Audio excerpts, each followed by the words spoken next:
ದಿನ ನಮ್ಮ ಕರ್ನಾಟಕ ರಾಜ್ಯ ಗ್ರಾಮಾಡಳಿತ ಅಧಿಕಾರಿಗಳ ಸಂಘ ಬೆಂಗಳೂರವರ ನಿರ್ದೇಶನದಂತೆ ಮೊನ್ನೆ ಆದಂಥ ಕಾರ್ಯಕಾರಿಣಿ ಸಭೆಯ ನಿರ್ದೇಶನದಂತೆ ದಿನಾಂಕ 24/9/2024ರಿಂದ ನಾವು ಈಗ ಆಲ್ರೆಡಿ ನಮ್ಮ ಏನು ಸರ್ಕಾರದಿಂದ ನೀಡಿರ್ತಕ್ಕಂಥ ಎಲ್ಲ ಮೊಬೈಲ್ ತಂತ್ರಾಂಶದ ಆ್ಯಪನ್ನು ಸ್ಥಗಿತಗೊಳಿಸಿದ್ದೀವಿ. ಆದರೂ ಸಹ ಸರ್ಕಾರ ನಮ್ಮ ಸಮಸ್ಯೆಗೆ ಸ್ಪಂದಿಸಿಲ್ಲ. ಹಾಗಾಗಿ ಇವತ್ತು 26/9/2024ರಂದು ನಮ್ಮ ತಾಲೂಕು ಕೇಂದ್ರಗಳಲ್ಲಿ ಎಲ್ಲರೂ ಸಾಮೂಹಿಕವಾಗಿ ರಜೆ ಹಾಕಿ ಎಲ್ಲ ಕೆಲಸ ಕಾರ್ಯಗಳನ್ನು ಸ್ಥಗಿತಗೊಳಿಸಿ ನಾವು ಮುಷ್ಕರವನ್ನು ಶುರು ಮಾಡಿದ್ದೀವಿ. ಶಾಂತಿಯುತ ಪ್ರತಿಭಟನೆಯನ್ನು ಸ್ಟಾರ್ಟ್ ಮಾಡಿದ್ದೀವಿ. ನಮ್ಮ ಈ ಮುಷ್ಕರಕ್ಕೆ ಸರ್ಕಾರ ಸ್ಪಂದಿಸಲಿಲ್ಲ ಅಂದರೆ ನಾಳೆ ದಿನ ಜಿಲ್ಲಾ ಕೇಂದ್ರದಲ್ಲಿ ಎಲ್ಲ ತಾಲೂಕಿನಿಂದ ಗ್ರಾಮಾಡಳಿತಗಳು ಜಿಲ್ಲಾ ಕೇಂದ್ರಗಳಲ್ಲಿ ಪ್ರತಿಭಟನೆಯನ್ನು ಮುಂದುವರಿಸ್ತೀವಿ. ಅಲ್ಲೂ ಸಮೇತ ನಾಳೆನೂ ಸಮೇತ ನಮ್ಮ ಸಮಸ್ಯೆಗೆ ಸರ್ಕಾರ ಸ್ಪಂದಿಸಲಿಲ್ಲ ಅಂದರೆ ಬೆಂಗಳೂರಿನಲ್ಲಿ ನಮ್ಮ ಪ್ರತಿಭಟನೆಯನ್ನು ಅನಿರ್ದಿಷ್ಟಾವಧಿಯವರೆಗೆ ಮುಂದುವರಿಸಬೇಕು ಅಂತೇಳಿ ಈಗ ಆಲ್ರೆಡಿ ಕಾರ್ಯಕಾರಿಣಿ ಸಮಿತಿಯಲ್ಲಿ ತೀರ್ಮಾನಿಸಲಾಗಿದೆ. ನಮ್ಮದು ಏನು ಮೇನ್ ಬೇಡಿಕೆ ಅಂದರೆ ನಮ್ಮ ಗ್ರಾಮಾಡಳಿತ ಅಧಿಕಾರಿಗಳಿಗೆ ಈಗ ಆಲ್ರೆಡಿ 21 ಮೊಬೈಲ್ ಆ್ಯಪ್ಗಳನ್ನು ಸರ್ಕಾರ ರಿಲೀಸ್ ಮಾಡಿದೆ. ಅಷ್ಟರಲ್ಲೂ ನಾವೀಗ ಆಲ್ರೆಡಿ ಕೆಲಸ ಮಾಡ್ತಾಯಿದ್ದೀವಿ. ಪ್ರತಿಯೊಂದರಲ್ಲೂ ಏನಾಗಿದೆ ಅಂದರೆ ನಮಗೆ ಮೊಬೈಲ್ಗಳನ್ನ ಕೊಟ್ಟಿಲ್ಲ. 21 ಆ್ಯಪ್ ರಿಲೀಸ್ ಮಾಡಿದರೆ ಬಿಟ್ಟರೆ ಮೊಬೈಲ್ ಕೊಟ್ಟಿಲ್ಲ, ಸಿಮ್ ಕೊಟ್ಟಿಲ್ಲ, ಡಾಟಾ ಕೊಟ್ಟಿಲ್ಲ, ಯಾವುದೇ ರೀತಿ ಸ್ಕ್ಯಾನರ್ ಆಗಲಿ ಪ್ರಿಂಟರ್ ಆಗಲಿ ಕೊಟ್ಟಿಲ್ಲ.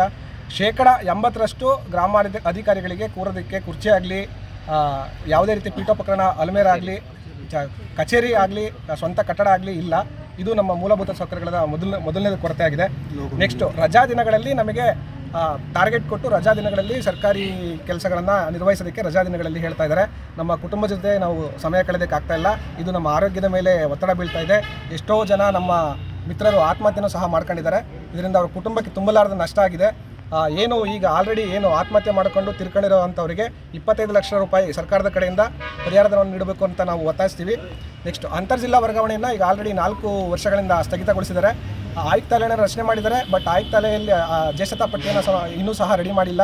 ಪತಿ ಪತ್ನಿಯರಿಗೆ ವರ್ಗಾವಣೆ ಆಗಲಿ ಅಥವಾ ವಿಶೇಷ ಚೇತನರಿಗಾಗಲಿ ಯಾರು ತಂದೆ ತಾಯಿಗಳು ಇದ್ದಾರೆ ಅವರಿಗೆ ಮಕ್ಕಳು ಹೆಲ್ಪ್ ಮಾಡೋದಕ್ಕಾಗಲಿ ಯಾವುದೇ ರೀತಿ ಸಹಕಾರ ಆಗ್ತಾ ಇಲ್ಲ. ವರ್ಗಾವಣೆಯನ್ನು ಸ್ಥಗಿತಗೊಳಿಸಿರೋದನ್ನು ಮತ್ತೆ ಕಂಟಿನ್ಯೂ ಮಾಡಬೇಕು. ಡೆಪ್ಟೇಷನ್ನು ಸಮೇತ ಕ್ಯಾನ್ಸಲ್ ಮಾಡಿದ್ದಾರೆ. ನೆಕ್ಸ್ಟು ನಮ್ಮದು ತಾಂತ್ರಿಕ ಹುದ್ದೆ ಅಲ್ಲ ಅಂತ ಹೇಳಿ ನಿರ್ಧಾರ ಮಾಡಿದ್ದಾರೆ. ಅಂದರೆ ತಾಂತ್ರಿಕ ಹುದ್ದೆಗಳಿಗೆ ನೀಡತಕ್ಕಂಥ ವೇತನವನ್ನು ನಮಗೆ ಸೌಲಭ್ಯಗಳನ್ನು ನಮಗೆ ನೀಡ್ತಾ ಇಲ್ಲ. ಬಟ್ ತಾಂತ್ರಿಕ ಹುದ್ದೆ ಅಲ್ಲ ಅಂತ ಅಂದಮೇಲೆ ನಮಗೇನಕ್ಕೆ ಮೊಬೈಲ್ ಆ್ಯಪ್ಗಳನ್ನ 21 ಮೊಬೈಲ್ ಆ್ಯಪ್ಗಳನ್ನ ನಮ್ಮ ಕೈಲಿ ಕೆಲಸ ನಿರ್ವಹಿಸೋದಕ್ಕೆ ಮಾಡ್ತಾಯಿದ್ದೀರಿ. ನಮ್ಮ ಹುದ್ದೆಯನ್ನು ಮೇಲ್ದರ್ಜೆಗೇರಿಸಬೇಕು. ನಮಗೂ ಸಮೇತ ತಾಂತ್ರಿಕ ಹುದ್ದೆಗಳಿಗೆ ನೀಡ್ತಕ್ಕಂಥ ಏನು ಸೌಲಭ್ಯ ಇದೆ ಎಲ್ಲವನ್ನೂ ನಮ್ಗೆ ಒದಗಿಸ್ಕೊಡ್ಬೇಕು ಅಂತೇಳಿ ನಮ್ಮದು ಒಂದು ಬೇಡಿಕೆ ಇದೆ. ನೆಕ್ಸ್ಟು ನಮ್ಮದು ಪ್ರಯಾಣ ಭತ್ಯೆ ಏನಿದೆ, ಪ್ರತಿ ತಿಂಗಳಿಗೆ 500 ರೂಪಾಯಿನ ನಮ್ಮ ವೇತನದಲ್ಲಿ ಸೇರಿಸಿ ಕೊಡ್ತಾ ಇದ್ದಾರೆ. ಆ 500 ರೂಪಾಯಿ ವೇತನದಲ್ಲಿ ಸೇರಿಸಿ ಕೊಡೋದು ನಮಗೆ ಯಾವುದೇ ಕಾರಣಕ್ಕೂ ಸಾಲ್ತಾ ಇಲ್ಲ. ಎಲ್ಲ ಹಳ್ಳಿಗಳಿಗೆ ವಿಸಿಟ್ ಮಾಡೋದಕ್ಕಾಗಲಿ ನಮ್ಮ ಪೆಟ್ರೋಲ್ ಖರ್ಚಿಗೆ ಯಾವುದಕ್ಕೂ ಆಗ್ತಾ ಇಲ್ಲ ಅದು. ಸೊ ಅದನ್ನು ಹೆಚ್ಚಿಗೆ ಮಾಡಬೇಕು, 3000 ರೂಪಾಯಿಗಳಿಗೆ ಹೆಚ್ಚಿಗೆ ಮಾಡಬೇಕು ಅಂತೇಳಿ ನಮ್ಮದೊಂದು ಒತ್ತಾಯ ಇದೆ. ನೆಕ್ಸ್ಟು ಈಗ ಆಲ್ರೆಡಿ ನಮಗೆ 3 ವರ್ಷದಿಂದ ಬಡ್ತಿಯನ್ನು ಕೊಟ್ಟಿಲ್ಲ. ಕರ್ನಾಟಕ ರಾಜ್ಯಾದ್ಯಂತ ಯಾವ ಗ್ರಾಮ ಆಡಳಿತ ಅಧಿಕಾರಿಗಳಿಗೂ 3 ವರ್ಷದಿಂದ ಬಡ್ತಿಯನ್ನು ಕೊಟ್ಟಿಲ್ಲ. C&R ಅಂತ ಏನಾಗಿದೆ ಅದು ನ್ಯಾಯಾಲಯದಲ್ಲಿ ಕೋರ್ಟಲ್ಲಿ ಕೇಸ್ ನಡೀತಾ ಇದೆ. ಸೊ ನಾವೇನು ಹೇಳ್ತಾ ಇದ್ದೀವಿ ಅಂದರೆ ರೂಲ್ 32ಅಲ್ಲಿ ನ್ಯಾಯಾಲಯದ ಅಂತಿಮ ಆದೇಶಕ್ಕೆ ಒಳಪಟ್ಟು ನಮಗೆ ಬಡ್ತಿಯನ್ನು ಕೊಡಿ ಅಂತೇಳಿ ನಾವು ಕೇಳ್ಕೊತಾ ಇದ್ದೀವಿ. ನೆಕ್ಸ್ಟು ನಮ್ಮ ಗ್ರಾಮ ಸಹಾಯಕರಿಗೆ ಸೇವಾ ಭದ್ರತೆಯನ್ನು ಒದಗಿಸ್ಕೊಡಿ ಅಂತೇಳಿ ನಾವು ಸರ್ಕಾರದ ಮುಂದೆ ಒತ್ತಾಯಿಸ್ತಾ ಇದ್ದೀವಿ. ಇಷ್ಟು ನಮ್ಮ ಬೇಡಿಕೆ. ಇವುಗಳನ್ನು TV12 ಕನ್ನಡ, ಇದು ಕನ್ನಡಿಗರ ಧ್ವನಿ.